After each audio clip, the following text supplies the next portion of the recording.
1. A origem da civilização egípcia. A vida no Nilo. Ao olhar para trás na história da humanidade e buscar as grandes civilizações avançadas, o nome Egito surge quase inevitavelmente. Poucas civilizações exerceram um fascínio tão forte ao longo de milênios. Desertos dourados infinitos, pirâmides colossais e túmulos misteriosos gravaram-se profundamente na consciência coletiva das pessoas. No entanto, por trás dessas imagens monumentais esconde-se uma realidade muito mais complexa, cuja origem está inseparavelmente ligada a um único rio, o Nilo. A civilização egípcia antiga surgiu no Vale do Nilo, no nordeste da África. O Nilo, que serpenteia por uma paisagem desértica de outra forma hostil, formou um delta fértil e tornou-se a fonte central de vida de todo o país. Sem ele, o Egito não teria existido. Todos os anos, o rio transbordava de suas margens e deixava uma camada de lama rica em nutrientes, o que tornava o solo extraordinariamente fértil. Por essa razão, os egípcios consideravam as áreas ao longo do Nilo como a Terra Negra, a fonte da vida. Em contraste, havia a Terra Vermelha, circundante, o deserto infinito, que eles associavam ao perigo, ao caos e à desgraça. Essa condição natural moldou não apenas a agricultura, mas também a visão de mundo das pessoas. Graças às inundações anuais, eles podiam cultivar cereais como cevada e trigo émer, além de papiro, linho e lótus. O Nilo também oferecia um habitat para inúmeros animais, incluindo gado, aves, crocodilos e predadores. Muitos desses animais adquiriram, ao longo do tempo, um significado religioso e foram venerados, pois neles se reconheciam forças divinas ou espíritos protetores.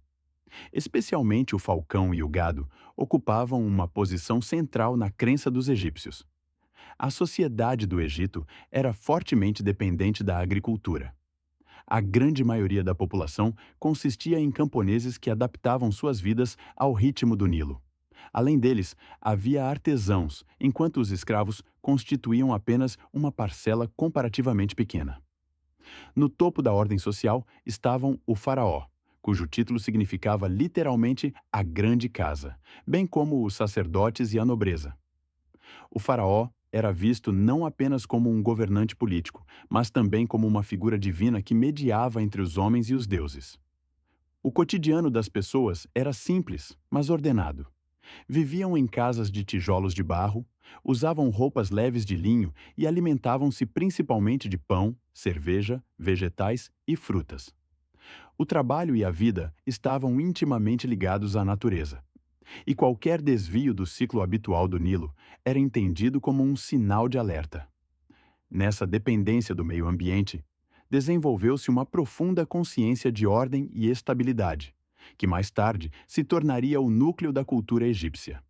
Particularmente notável era a forma como os egípcios lidavam com a morte. Desde cedo, eles acreditavam firmemente em uma continuação da vida após a existência terrena. Os sepultamentos seguiam regras rígidas e os túmulos eram decorados com representações da vida cotidiana. Essas imagens destinavam-se a garantir que o falecido pudesse continuar a existir no além. A arte e a escrita serviam não apenas à memória, mas tinham uma função religiosa. Deveriam preservar a ordem e assegurar o equilíbrio entre este mundo e o outro. Assim, surge uma questão fundamental. Como uma sociedade totalmente dependente de um único rio pôde transformar essa vulnerabilidade em uma das civilizações mais duradouras da história mundial? E em que medida a natureza e o ambiente determinaram não apenas a sobrevivência, mas também a crença, o pensamento e a identidade do povo do Nilo? 2. Arte, escrita e conhecimento. O mundo espiritual do Antigo Egito. Na sociedade egípcia antiga, a arte era muito mais do que pura estética. Ela era um meio central para tornar visíveis a ordem, a crença e o poder. Cenas da vida cotidiana, da agricultura, de rituais religiosos e do mundo dos deuses eram pintadas ou esculpidas em paredes de templos, câmaras funerárias, sarcófagos e estátuas. Para os egípcios, essas representações possuíam um significado profundo. Elas deveriam não apenas recordar, mas fixar as ações e estados representados para a eternidade. A arte egípcia seguia regras fixas que mal mudaram ao longo de milênios. As figuras eram representadas em formas claras e simplificadas, rigorosamente ordenadas e compostas de forma equilibrada. Essa uniformidade deliberada não era uma falta de criatividade, mas a expressão de uma visão de mundo que privilegiava a permanência sobre a mudança. Ao contrário de culturas posteriores, os egípcios evitavam conscientemente influências estrangeiras para preservar sua própria identidade cultural. A pedra era o material de construção mais importante para templos, túmulos e monumentos, mas a madeira também desempenhava um papel significativo, especialmente na fabricação de caixões e painéis pintados. Além disso, os egípcios utilizavam calcário, cobre, ferro e vários minerais para a arte e o artesanato. Estreitamente ligada à arte estava o desenvolvimento da escrita. A escrita egípcia surgiu já no quarto milênio antes de Cristo e é um dos sistemas de escrita mais antigos do mundo. Na tradição religiosa, o deus Thoth, o deus da sabedoria, era considerado seu autor divino. A forma mais conhecida era a escrita hieroglífica, que consistia em sinais pictóricos. Ao contrário de uma suposição comum, os egípcios não dispunham apenas de hieróglifos, mas desenvolveram adicionalmente sinais com significados fonéticos e conceituais. No entanto, os hieróglifos mantiveram uma posição especial e foram usados paralelamente a outras formas de escrita. Após o fim do antigo Império Egípcio e do domínio romano, essa escrita caiu no esquecimento por muitos séculos. Foi somente a partir do final do século XVIII e início do século XIX que estudiosos europeus conseguiram decifrar gradualmente os sinais. Com isso, tornou-se possível pela primeira vez um acesso direto aos pensamentos, crenças e registros históricos do Antigo Egito. Particularmente significativos foram os textos religiosos gravados em pirâmides e câmaras funerárias. Eles continham instruções, orações e rituais destinados a garantir ao falecido uma vida segura e plena no além. Além da arte e da escrita, os egípcios alcançaram progressos científicos notáveis. Eles desenvolveram um calendário baseado no curso do Sol e nas inundações do Nilo, e possuíam conhecimentos matemáticos fundamentais, incluindo a compreensão do número π. A medicina, a astronomia e o comércio também estavam bem desenvolvidos e ligavam o Egito a outras regiões por grandes distâncias. Um exemplo excepcional de proeza técnica foi o Farol de Alexandria, considerado uma das maiores e mais avançadas construções de seu tempo, oferecendo orientação a navios por longas distâncias. Tudo isso levanta uma questão decisiva.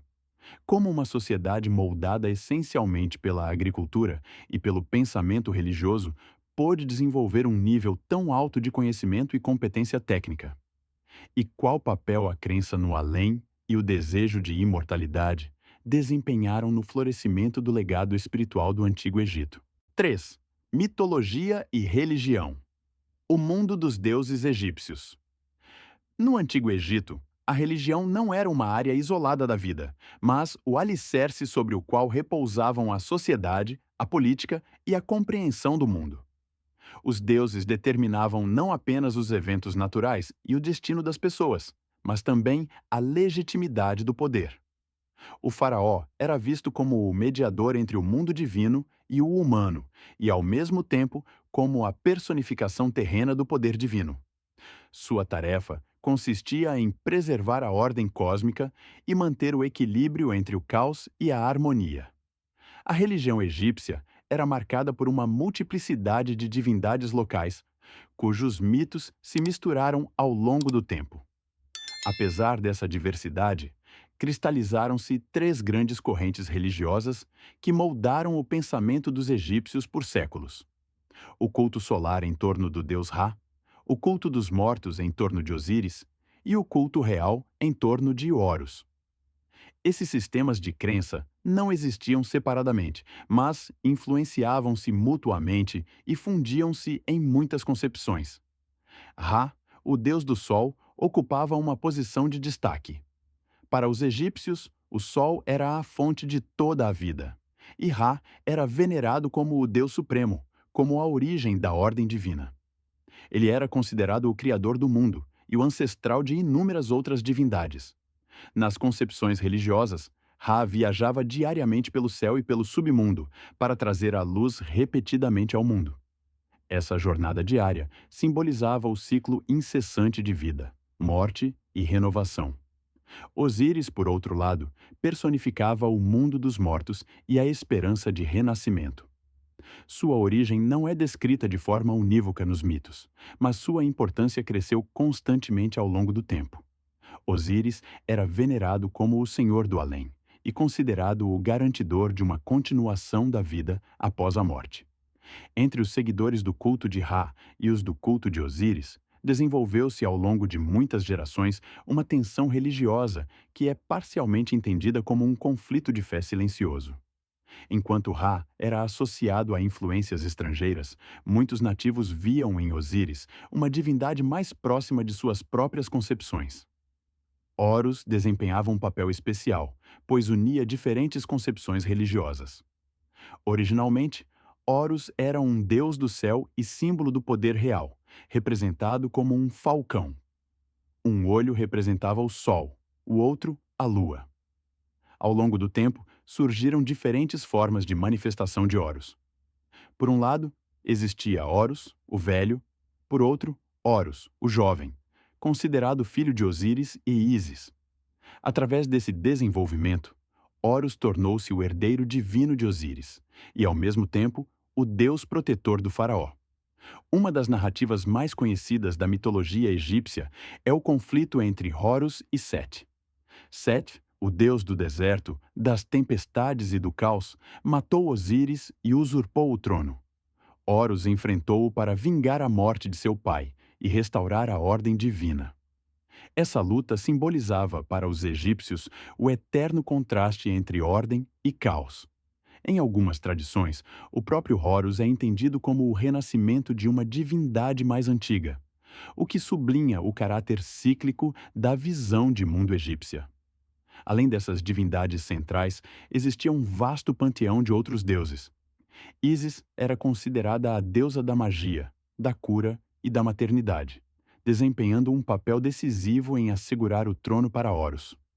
Anubis, o deus com cabeça de chacal, conduzia os mortos pelo reino dos mortos. Thoth, o deus da sabedoria e da lua, era o escriba divino que vigiava o conhecimento, a escrita e os julgamentos no além. A ele era atribuída a criação da matemática, astronomia, linguagem e música. A mitologia egípcia era fortemente marcada por concepções de morte, renascimento e ciclos cósmicos. Os deuses não eram vistos como irrestritamente bondosos, mas como seres poderosos que deveriam ser venerados e apaziguados. O acesso aos deuses era estritamente regulado e estava principalmente nas mãos dos sacerdotes. No entanto, a crença moldava a vida de todas as pessoas, pois explicava fenômenos naturais, legitimava o poder político e dava sentido ao destino individual. Mas quais medos e esperanças se refletem nesse complexo mundo de deuses? E por que a ideia de morte e renascimento desempenhou um papel tão central na autopercepção das pessoas no Antigo Egito? 4. Encontro cultural: o Egito e o mundo grego. Ao longo de sua longa história, o Egito não permaneceu intocado por influências externas. A vida religiosa e cultural do país mudou de forma particularmente profunda na época em que o Egito caiu sob o domínio de dinastias de origem grega. Após a conquista por Alexandre, o Grande, e a tomada do poder por seus sucessores, iniciou-se uma era em que as concepções egípcias e gregas se fundiram cada vez mais. Os novos governantes tinham raízes gregas, mas governavam um país com tradições religiosas milenares. Para legitimar seu poder, eles não tentaram suplantar os deuses egípcios, mas sim harmonizá-los com suas próprias concepções religiosas. As divindades egípcias não foram abolidas, mas interpretadas sob uma nova perspectiva. Acreditava-se que os deuses gregos e egípcios personificavam essencialmente as mesmas forças, sendo apenas venerados em formas diferentes. Assim, o deus Amon foi identificado com Zeus, Hathor com Afrodite, Osíris com Plutão, Sete com Tifão e Bastete com Ártemis. Horus também foi associado a Apolo. Essas identificações tornaram mais fácil para os governantes gregos serem aceitos tanto pela população local quanto pela elite grega. A religião tornou-se, assim, um instrumento político destinado a mitigar tensões culturais e criar estabilidade.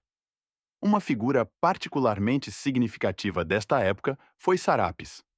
Esta divindade surgiu da união de concepções religiosas egípcias e gregas, e combinava elementos de Osíris e do touro sagrado Apis, com traços de deuses gregos como Hades, Dionísio e Plutão. Sob o reinado de Ptolomeu I, Sarapis foi promovido deliberadamente e elevado a uma divindade central. Ele era visto como um símbolo de prosperidade, fertilidade e do reino dos mortos, visando atrair tanto gregos quanto egípcios. Além de Sarapis, surgiu também a figura de Zeus Amon, uma fusão do Zeus grego com o Amon egípcio. Esta divindade era representada com o rosto de Zeus, mas ostentava os característicos chifres de carneiro de Amon como sinal de poder divino. Horus também apareceu em uma nova forma como Harpócrates, um deus infantil sentado sobre uma flor de lótus e frequentemente representado junto com sua mãe Ísis. Essa representação é entendida por alguns como um modelo distante para motivos iconográficos religiosos posteriores. A fusão cultural dessa época não levou à perda total da identidade egípcia, mas sim a uma nova forma de expressão religiosa. O Egito permaneceu um país com tradições profundamente enraizadas, mas essas tradições eram agora interpretadas em um contexto mediterrâneo expandido. Os antigos mitos continuaram vivos, mesmo que recebessem novos nomes e novos significados. No entanto, essa fusão de culturas representou um enriquecimento ou um estranhamento gradual. E em que medida essa adaptação religiosa contribuiu para manter a civilização egípcia viva por mais alguns séculos? 5. As pirâmides, arquitetura, poder e a crença na eternidade. Ao falar sobre o Antigo Egito, as pirâmides estão inseparavelmente ligadas à sua imagem. Elas não eram apenas construções monumentais, mas a expressão de uma visão de mundo na qual poder, religião e crença no além estavam indissoluvelmente entrelaçados. Ao contrário de uma concepção comum, as pirâmides não surgiram em sua forma conhecida desde o início. Seu desenvolvimento foi o resultado de um longo processo de consolidação política e de concepções religiosas. No início da história egípcia, não estava previsto erigir túmulos reais na forma de triângulos gigantescos. Somente após a consolidação do poder central e a unificação do reino é que se começou a construir sepulturas monumentais. A primeira pirâmide significativa surgiu sob o reinado de Djoser, o fundador da terceira dinastia. Sua sepultura era uma pirâmide de degraus, consistindo em vários níveis sobrepostos, e marcou um ponto de virada decisivo na arquitetura egípcia. Nas gerações seguintes, os faraós continuaram a construção de pirâmides e complexos funerários, mas foi somente sob Seneferu, o primeiro faraó da quarta dinastia, que a construção de pirâmides alcançou um novo patamar. Seneferu perseguiu o objetivo de erguer uma pirâmide com faces lisas. Após várias tentativas mal-sucedidas, ele finalmente conseguiu construir a chamada Pirâmide Vermelha em Dashur. Esta construção é considerada a primeira pirâmide verdadeira com superfícies lisas. Seus sucessores, entre eles Quéops, deram continuidade a essa forma de construção e a aperfeiçoaram. Assim, surgiu finalmente o famoso conjunto de pirâmides de Gizé, cuja grandeza monumental desperta admiração até hoje. As pirâmides foram erguidas com uma habilidade técnica extraordinária para a sua época.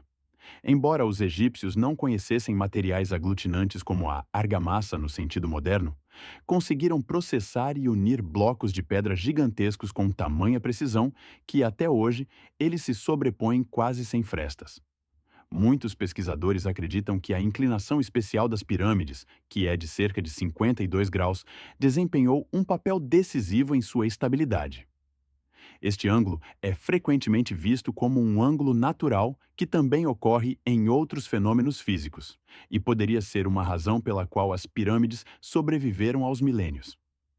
Além da precisão técnica da construção, a organização da sociedade também foi de importância crucial. O Estado egípcio era capaz de mobilizar milhares de trabalhadores, treinar pedreiros e gerir recursos de forma eficiente. Arquitetos, estudiosos e funcionários administrativos trabalhavam juntos nesses projetos, o que reflete a enorme capacidade da administração central. Infelizmente, poucos textos contemporâneos que descrevem o processo exato de construção foram preservados, de modo que muito permanece até hoje objeto de pesquisa e discussão. A maior e mais famosa pirâmide é a do faraó Quéops. Sua construção durou cerca de 30 anos e, originalmente, atingia uma altura de cerca de 146 metros. Com o passar do tempo, ela perdeu seu revestimento externo e hoje é um pouco mais baixa, mas suas dimensões permanecem impressionantes.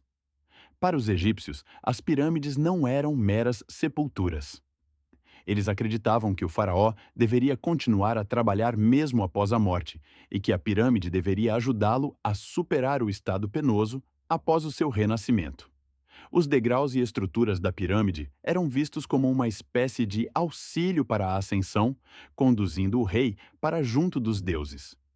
No interior das pirâmides encontravam-se inscrições, feitiços e oferendas destinados a servir ao governante falecido no além. A pirâmide era, portanto, simultaneamente um túmulo, um símbolo religioso e uma obra de demonstração de poder político. Ela encarnava a força do Estado e a legitimação divina da dinastia. Com o tempo, porém, as pirâmides perderam importância. Um dos principais motivos foi sua vulnerabilidade a saques, especialmente em tempos de instabilidade política. Os faraós começaram, portanto, a instalar seus túmulos em locais mais remotos e profundamente na rocha. No entanto, a ideia da pirâmide como símbolo da eternidade e da ordem divina permaneceu firmemente ancorada na memória cultural do Egito. O que então tornou essas construções tão únicas que, mesmo após milênios, ainda são consideradas maravilhas? E será apenas o seu tamanho, ou antes a ideia de imortalidade e poder, que lhes confere seu significado atemporal? 6. Morte, mumificação e o além. O caminho para a eternidade. Para as pessoas no Antigo Egito, a morte não era um fim definitivo, mas uma transição para outra forma de existência. Ao contrário de muitas culturas posteriores, eles não imaginavam o ser humano composto apenas de corpo e alma, mas acreditavam em vários componentes espirituais que juntos constituíam a essência de uma pessoa. O corpo era visto como o local de permanência necessário para essas partes espirituais. Se ele se deteriorasse, a continuação da vida no além também estaria ameaçada. A partir dessa crença, desenvolveu-se o tratamento extraordinariamente cuidadoso com os mortos. O coração desempenhava um papel central. Enquanto o cérebro tinha pouca importância na compreensão corporal dos egípcios, o coração era considerado a sede da razão, da memória e da personalidade. Após a morte, ele era pesado no além. Nessa prova simbólica, o coração do falecido era pesado contra uma pena, que representava a verdade e a justiça. Se o coração fosse muito pesado, a vida da pessoa era considerada moralmente falha e o acesso ao mundo do além lhe era negado. Nesse caso, ele era devorado pela deusa Amit. Se, no entanto, o falecido passasse nessa prova, ele poderia entrar no reino dos mortos, conhecido como Duat. Para possibilitar esse caminho para o além, os egípcios desenvolveram um processo altamente complexo de mumificação. Primeiramente, o cadáver era tratado ao longo de várias semanas com natrão e outras substâncias desidratantes para retirar a umidade do corpo. Em seguida, os embalsamadores removiam os órgãos internos. Estes eram guardados em 4 recipientes especiais, os chamados vasos canopos, enquanto o cérebro era considerado sem importância e descartado. O corpo era então limpo, tratado com óleos perfumados e conservado com resinas. Após a preparação, o cadáver era cuidadosamente envolvido em faixas de linho e colocado em um caixão. Frequentemente, este ostentava uma máscara de metal ou ouro, que representava o rosto do falecido. Essa representação deveria permitir que os componentes espirituais reconhecessem o próprio corpo no além. Quanto mais alta era a posição social de uma pessoa, mais elaborado era o seu sepultamento. Os membros das classes baixas eram muitas vezes apenas mumificados de forma simples e enterrados em túmulos modestos, enquanto membros da classe alta repousavam em câmaras funerárias artisticamente decoradas. Faraós, membros da família real e altos sacerdotes eram sepultados em múltiplos caixões e sarcófagos de pedra, fabricados com o maior cuidado. Um ritual particularmente importante era a chamada cerimônia de abertura da boca. Nela, um sacerdote tocava a boca da múmia ou do caixão com ferramentas sagradas. Esse ato simbólico deveria permitir ao falecido voltar a falar, respirar e ingerir alimentos no além. Somente através deste ritual, o sepultamento era considerado completo. O sepultamento não era, portanto, uma mera despedida para os egípcios, mas uma viagem cuidadosamente preparada para uma nova existência. Cada passo seguia regras fixas e era a expressão de uma crença profundamente enraizada na justiça, na ordem e em uma vida após a morte. Mas o que esse tratamento extraordinário com a morte revela sobre a sociedade do Nilo? E por que os egípcios dedicavam muitas vezes mais atenção ao além do que à própria vida? 7. A história do Egito. Ascensão, apogeu e declínio de uma civilização. A história do Egito começou com pequenas comunidades de assentamento ao longo do Nilo. O rio oferecia água, solo fértil e rotas de transporte naturais, criando assim as condições para o surgimento de sociedades complexas. Cedo, formaram-se 2 regiões distintas: o Alto Egito, ao sul, e o Baixo Egito, ao norte. Suas denominações baseavam-se no curso do Nilo, que flui do sul para o norte.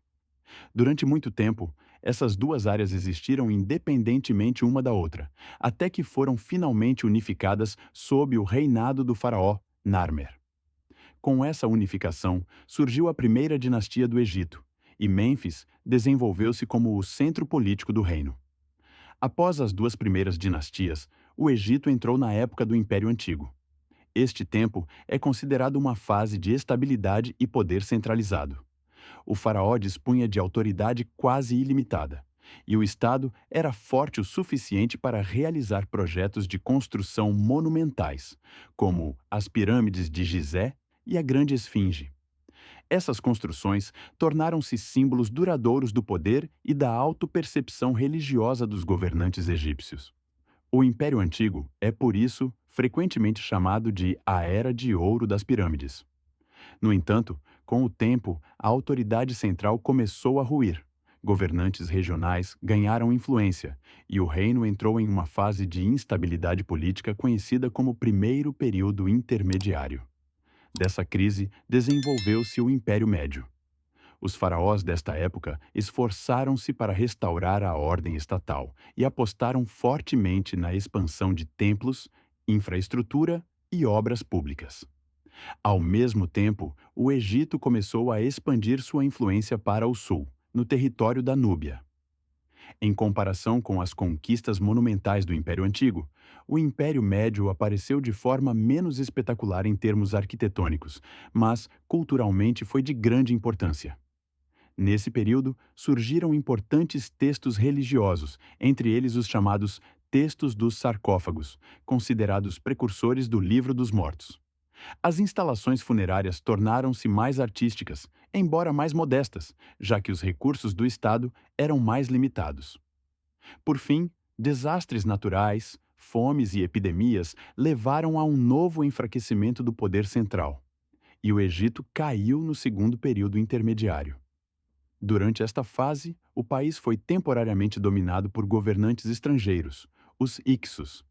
Somente após longos conflitos e grandes perdas é que os governantes egípcios da 17ª dinastia conseguiram recuperar o controle. Com a 18ª dinastia, iniciou-se o Império Novo, frequentemente considerado o ápice da história egípcia. O Egito transformou-se em uma grande potência, viveu prosperidade econômica e florescimento cultural. Em vez de pirâmides, os túmulos reais eram agora instalados profundamente na rocha, especialmente no Vale dos Reis. Inúmeros sucessos militares, construções de templos monumentais e representações artísticas testemunham a força desta época. Nesse tempo, também surgiram personalidades governantes marcantes. Uma delas foi Hatshepsut, uma rainha que soube estabelecer estabilidade política e fortalecer o comércio, bem como as instituições religiosas. Sua morte, porém, marcou um ponto de virada. Seu sucessor expandiu o império militarmente e consolidou os territórios conquistados. Uma das figuras mais controversas do Império Novo foi Amenófis IV, mais conhecido como Akhenaton. Ele iniciou uma reforma religiosa radical, abandonando o culto tradicional aos deuses e colocando a veneração do disco solar Aton no centro. Essas reformas, no entanto, levaram à instabilidade política e, após sua morte, foram em grande parte revertidas. Com o fim da 18ª dinastia, começou o declínio gradual do poder egípcio. Sob a 19ª dinastia, o reino viveu ainda uma fase de força, especialmente durante o longo reinado de Ramsés II. Nesse período, o Egito alcançou novamente apogeu econômico e cultural, e expandiu sua influência até o Mediterrâneo Oriental. Mas, após sua morte, o reino enfraqueceu-se cada vez mais. A 20ª dinastia começou de forma promissora, especialmente sob Ramsés III, mas ameaças externas, agitações internas e problemas econômicos levaram finalmente à perda da independência política. Nos séculos seguintes, o Egito caiu cada vez mais sob a influência de potências estrangeiras. Após a conquista por Alexandre, o Grande, o país foi governado por uma dinastia de origem grega. O fim desse domínio sob Cleópatra VII marcou o término dos reinos egípcios independentes. O Egito tornou-se uma província do Império Romano e, mais tarde, parte do Império Romano do Oriente. Com a expansão do Islã no início da Idade Média, a face religiosa e cultural do país transformou-se fundamentalmente. Nos séculos seguintes, o Egito esteve sob diferentes domínios, até que no século XX obteve sua independência e, como república, iniciou um novo capítulo de sua história. Assim, coloca-se ao final uma última questão. Como uma civilização que surgiu há milhares de anos às margens de um único rio pôde exercer uma influência tão duradoura na história da humanidade? E o legado do Antigo Egito não vive até hoje, em seus monumentos, seus mitos e no fascínio inabalável que este país ainda exerce?